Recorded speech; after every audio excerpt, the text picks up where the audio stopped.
खेळत गाठलं चुन्याचं रान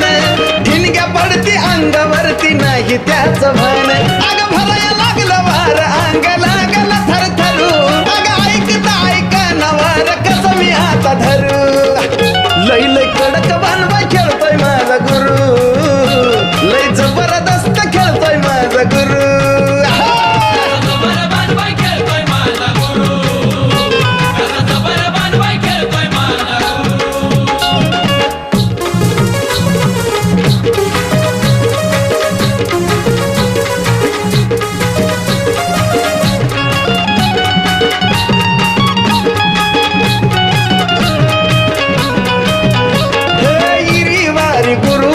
चालायचा वाग